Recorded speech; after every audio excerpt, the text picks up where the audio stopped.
Hello, everyone. Welcome back. This is lab part 2. We're going to go through the notes. Now, in the first part, we simulated some sequences and looked at their behavior. I think that is the intuition part that you really want to generate. For this next part, you consider it for this class. I think it's a little bit stretching your knowledge of how you might write these things down. There's going to be some complicated notation here. For the purpose of our class, I'm not too worried about the notation. I think it's good for everyone to have seen these things. I'll read through them and talk through them so you get an understanding of what's going on. But again, it's the intuitive part that's most important. So just as a quick refresher, we looked at behaviors of various distributions here. And so this was the sum of the x as a function of sample size. This was the sum of the x over n, sample mean, as a function of sample size. This was the sum of the x over the square root of n, which we can rewrite as x bar times root n, which looks like very much like a central limit theorem type thing. And then this was something that was just slightly bigger than this previous one. You can see there's a little bit of shrinkage, but it's just kind of barely hanging on there.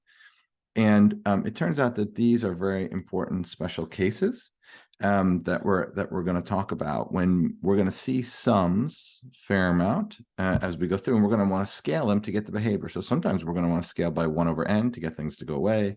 Sometimes we're going to scale by 1 over root n so that we get a sampling distribution type behavior. And sometimes we're going to scale by other things to get other behavior, but not very often. And then we played a little bit with this last graph. We said, well, what if we did a little bit more or a little bit less, right? And we could make this thing grow or shrink more or shrink.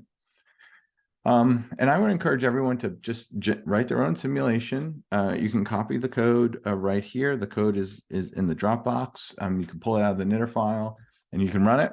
And so you can get a sense of what's happening, because we're looking at behaviors of various estimators in this particular case. So what we found is there was a very special point at which, let's go back, there was a very special point here, and this is the special point at which if I divide by any more, I'm going to force things together and have this behavior. I'm going to force things together. If I divide by anything less, I'm going to get this behavior. So this is the tipping point right here. 1 over the square root of 2 and log n. So this is called the tipping point. The identification of that tipping point is called the law of the iterated logarithm. And I'm not going to worry too much of the notation, but I'm going to read it to you so you get comfortable reading and talking about these things.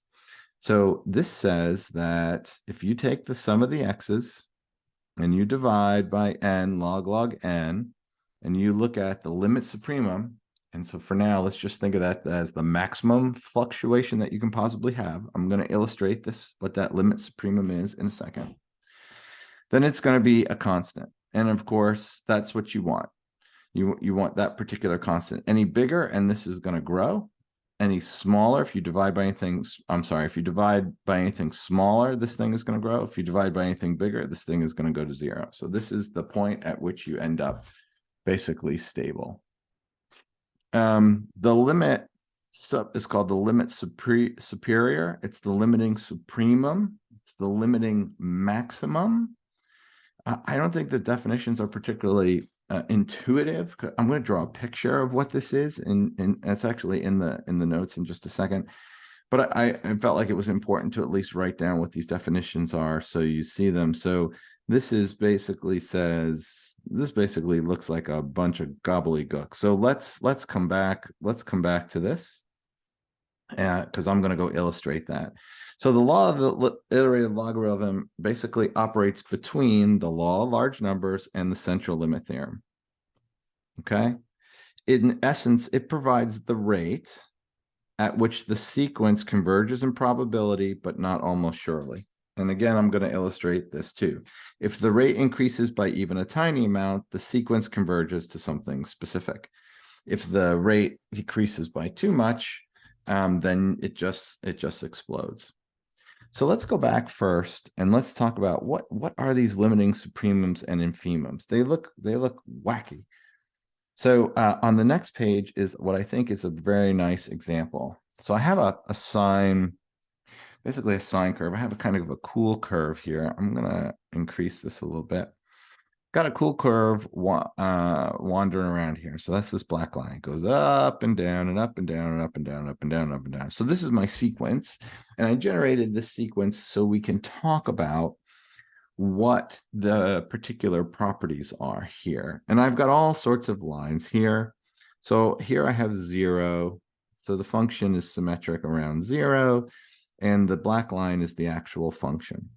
Now, if I wanted the maximum of all the sequences, what's the biggest over the entire X? The largest here would be 200. But the interesting thing about this sequence is that it is kind of settling down, but not totally. Notice how the sequence never really settles down. It settles down to oscillate in a particular way, and that oscillation continues forever. So if we were to just draw it, it would go on like this forever. And it's a very well-behaved oscillation in the sense that it just goes like that. So it's not a function that converges to a point. But it is a function that will eventually have a max and eventually have a min after a certain amount of time, after it takes time to settle down. So what the limit supremum is the limiting maximum. So this point here, see, let's use a cool color. This point here, okay, this is the limit of the supremum. It's the limiting maximum. And this point is the limiting infimum. And so you can see these are the dotted lines here. Here's the red one, right? And then here is the blue one right here, okay? So basically the limiting supremum and the limiting infimum, okay, all right, are the limits of the process once it settles down. But it doesn't settle down until you get really far out. So most of our processes, this axis is n, this axis is n, and nothing settles down till out here. But it doesn't make sense to talk about the overall maximum of the process or the overall minimum of the process because their original maximum and mins are way off. So here's the minimum of the whole process. It's here. This is the actual min or the infimum, right? And this is the actual right here. This is the actual max or the supremum. That's the max over the whole space, right? That's the tallest that you would get right here. But it's not the limiting max. In the limit here, you never end up that high. You never get up here. That never happens. All right? So these limiting properties are important because they tell us what is the behavior of the function in large samples. You could think of it as what sort of outliers am I likely to see once this process settles down and has a lot of data. I don't want to talk about what the outliers are starting now, because in the beginning, it's going to be so wild and crazy, I'll get all sorts of different things, right? So look at that, wild and crazy. You're up here, you're down here. And then what I did with the solid lines is I just kept drawing the minimum over this range. So to make it clear here, this point is the minimum over this range, and this point is the minimum over this range, and this point is the minimum over this range, and this point is the minimum over this range, and this point is the minimum over this range. And so if I took the maximum of the minimums, right? Here's a minimum, here's a minimum, here's a minimum, here's a minimum, here's a minimum. This is the minimum over this range. Here's a minimum. This is the minimum. Here's a minimum. If I took the maximum of all these minimums, the maximum of the minimums, or the supremum of the infimums, then that's going to be this limiting piece here. It is the largest, it's the largest bounding minimum that you'll see in the limit. How far down are you going to be, right? And largest is a little weird because these are negative numbers, right? So closest up to that axis, right? This is the opposite. So this is the smallest maximum up here. I'm sorry, this is the opposite right here. So this is the basically this is the let's get another fun color. This is the smallest maximum, right? In the limit, right? So it's the infimum of the minimum. And so if you want to take some time understanding what some of these definitions are, here you can see, here we have the limit supremum. This is the top piece that we were talking about, is the smallest maximum. And the limit infimum is the largest minimum. And that's where those complicated definitions come from. They're a little wonky, but the idea is that you want to pay attention to the behavior of the function when it's stable and not in the beginning. And so in order to do that, you have to look at what's called the maximums and minimums of tail sequences, which is you're in the tail here. That's what it means. Okay. Now, here's a little thing. What happens if the limiting the smallest max and the maximum smallest? What? Jeez. What happens if the limit supremum and the limit infimum out here, this part and this part, come together? Then you have convergence to a point. And so that is a criteria for a point. When the maximum that you can see once the function settles down and the minimum you can see once the function settles down are the same thing, then you end up at one particular point. All right. So I think that's the stretch for this particular thing. Why do I care about this? Well, this is helpful for us to think about what's going on. Let's talk about the law of the iterated logarithm here. And let's see here. Whoops. What happened? POI to a point. All right. So basically the law iterated, let's start with what we know. Let's start with the central limit theorem. What does the central limit theorem says? The central limit theorem says if I take a bunch of sums and I multiply it by 1 over root n, I get a special sequence. That's this sequence. And when we drew that here, basically what we saw is this particular picture, things sort of stayed the same, right? And the whole point of the central limit theorem says is it doesn't matter what slice you take, these are going to be roughly normal. Whatever slice you take here is going to be roughly normal. And in fact, in this case, it'll be normal 0, 1. That's what here is, normal 0, 1. All right. So that's the central limit theorem, and that's super helpful. The central limit theorem implies some other behavior that we can get from this picture. It says, hey, this thing, right, x bar, okay, root n times x bar, for example, which is this thing, does not converge to a single point. Does not converge to a point. We'll say what? Well, of course it doesn't converge to a point.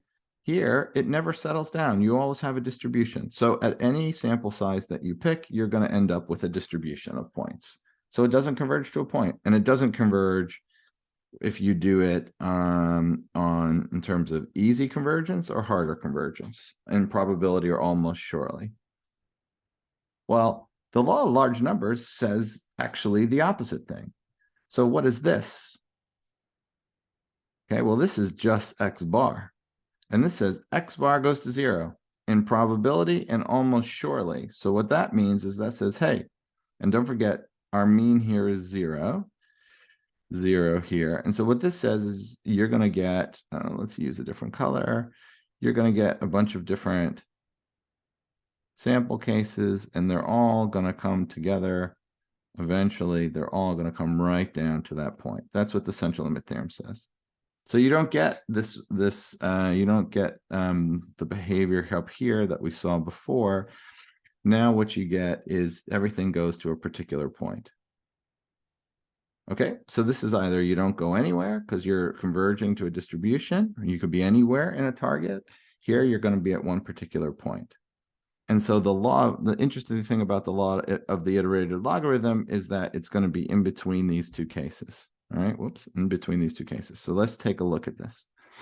So the law of the iterated logarithm says, hey, if you take Sn over the square root of n, and again, we can write this as root n x bar times 1 over log n. So, right?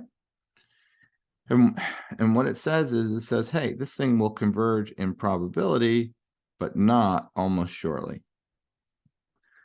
And so this is a little bit of a technical definition. I'm not going to get into this too much today, but I'll explain what it means, and then I think we'll be done.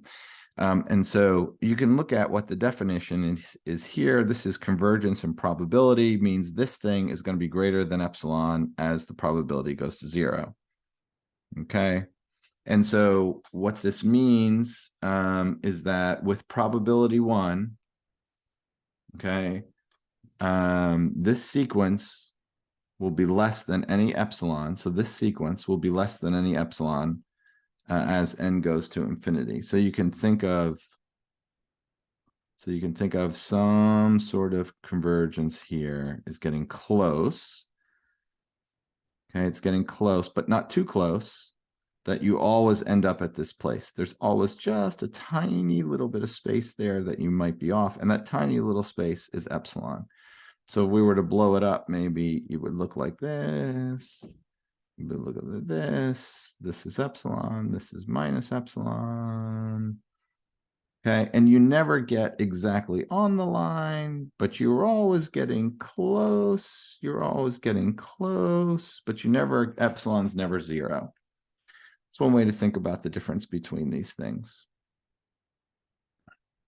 So here's the difference between convergence and probability and convergence and almost surely. Just so that people have these things in mind, here are the different definitions, right? The convergence and probability is the limiting probability of that W is far from where the sequence is far from where it's supposed to end up. Far meaning greater than epsilon is going to be 0. And then this sequence says, okay, well, in fact, eventually the probability that the sequence will equal where it's supposed to be is 1. So for almost sure convergence, a simplification of the idea is that you can find a point at a particular sample size such that the sequence will equal what it is supposed to be. And after that point, the sequence is always equal to W. So the simplification of the idea is that you get some wiggliness at the beginning, and then you settle down at exactly the point where you want to be. That's the idea. Whereas convergence and probability says, oh, you can still sometimes be just a little bit off, but most of the time you'll be right where you need to be. Now, in reality, we never observe that behavior in finite samples. So it's because the sequence is really stochastic and it's never constant. So what really happens is that you can find a point after which the sequence is always small in the neighborhood of W. And so this is actually the technical definition. It's a tail end here. And so we're not going to worry too much about this. If you have questions about that, I'm happy to talk to you about it, but I think we've stretched enough. So I think the important point here, the important parts of this, the important parts of this are understanding this conceptually, that what you want to control and what you sometimes can control is the behavior of the function after it settles down. That's what we're going to look at. That's what we want to know. In a finite samples, I can't tell whether or not that behavior is well controlled. And so that's going to be the rub, is that when you do simulations, you're trying to essentially understand this behavior, but out in the real world, you're essentially on this part of the graph. So you have to understand what the differences are.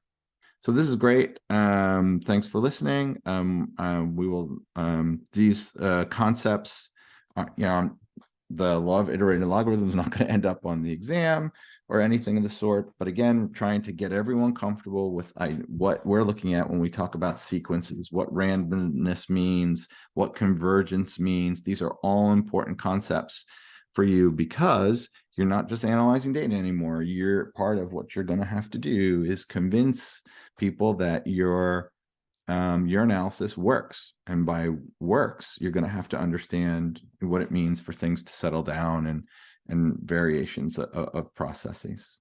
So thanks for listening.